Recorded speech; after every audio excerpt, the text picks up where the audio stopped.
Today's presentation topic is on the future of hybrid work meetings. Let's get right into it. A global workforce survey by Dimensional Research, sponsored by Cisco Webex, from October of 2020 reported that 98% of meetings now have at least one remote attendee. 98%. So how do we think that meetings will change or evolve as more organizations adopt a hybrid work model? Well, meetings will evolve, like people, to utilize various technology and apps to encourage collaboration and participation during hybrid work meetings to minimize the advantage imbalance between individuals attending in person versus people dialing in.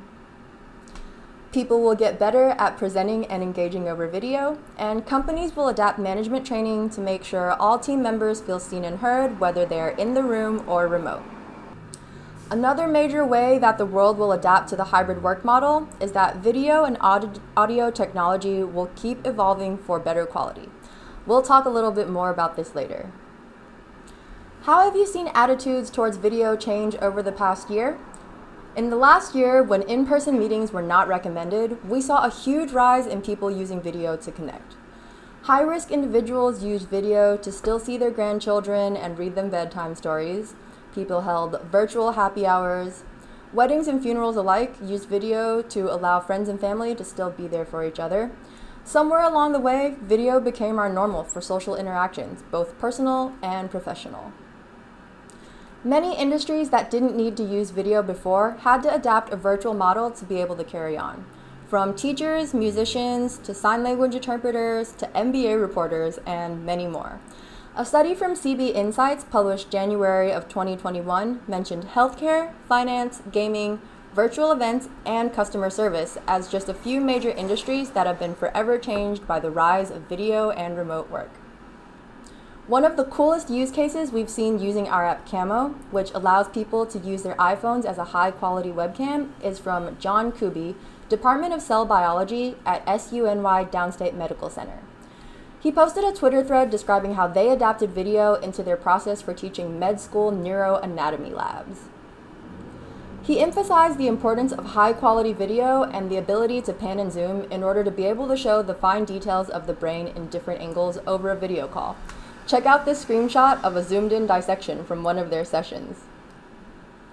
The live video broadcast facilitated by Camo allowed them to capture the interaction experience of an in-person lab. Pretty cool to hear that technology and our app was able to contribute to this. So what are some of the best practices for keeping people attentive during meetings? The first one is to have good meeting hygiene or organizational protocols in place. Utilize apps like Google Docs or Notion to share meeting agendas and to send notes. 54% of executives and managers in the Global Workforce Survey stated that having a digital assistant to take notes and capture action items would drastically improve the remote meeting experience. It keeps people focused on and thinking about what's being discussed rather than just writing down what they're hearing. I know I've personally spent so many meetings feeling like I have to just be taking notes the whole time on everything being said, and that definitely took away my ability to actively participate in the conversation. It's worth considering delegating this role to someone specific or recording the meeting so someone can send out notes later. Another important thing to keep in mind for your virtual or hybrid meetings is audio quality. Looks are important for visual impressions, but audio quality is often overlooked or not thought about until last minute. The major takeaway from a study done by Norbert Schwartz of USC was that when audio quality is high versus low, people judge the content as better and more important. They also judge the speaker as more intelligent, competent, and likable. A write-up by the Harvard Business Review from June of this year also echoes the importance of having good audio quality. So audio quality is important, but how do I get it? Well, a quick search of best mics for video calls will pop up with many articles reviewing mics on quality, price, compatibility, ease of use, and other features. With all the research on mics already done, companies can easily find the mic that best fits their budget and functionality to improve the audio quality of their meetings. This is a screenshot from YouTube. I just typed in best mics for video conferencing and all these videos popped up of people reviewing mics. All the work is already done for you. How do you encourage more active participation from attendees versus passive listening? This is where management training comes largely into play. Knowing your employees is very important. You have to find ways to acquire quality input and participation from them rather than filler responses or participation for participation's sake. It could be more productive to ask questions in a way that doesn't pressure people to give a response on the spot. For example, bring up questions that require critical thinking during the meeting, but state that you want your employees to take the time to digest the question and really think before formulating an answer. These questions should be documented in meeting notes as action items so employees can easily find them later rather than just rushing to fill the silence during a meeting. Another way to encourage more active participation is to follow up with your team members individually after meetings, especially with the ones that are less outspoken. Making this practice into a habit will not only let each of your team members know that you value their input and their thoughts, but it will make them less likely to just listen passively. The last major point to keep in mind is to find the balance of not overdoing meetings. Stanford researchers published a study earlier this year that showed video and Zoom fatigue to be very real. When are video meetings actually necessary? Can some be audio only?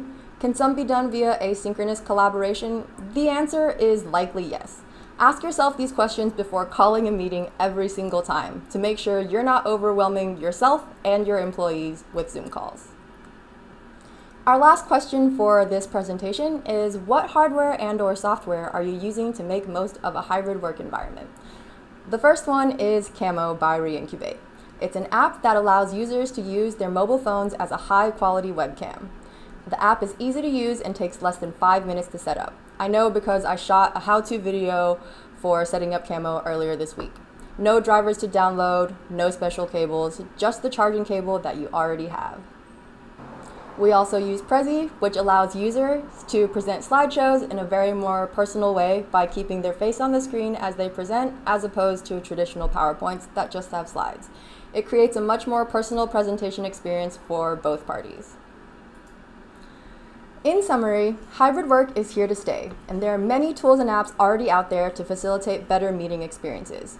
And while we live in a world of fast-moving technology, don't forget to take care of the human side of things. Ask your team members for feedback and really listen to what they have to say. Let's all keep working hard to improve our hybrid and remote meeting experiences. Thank you so much for watching.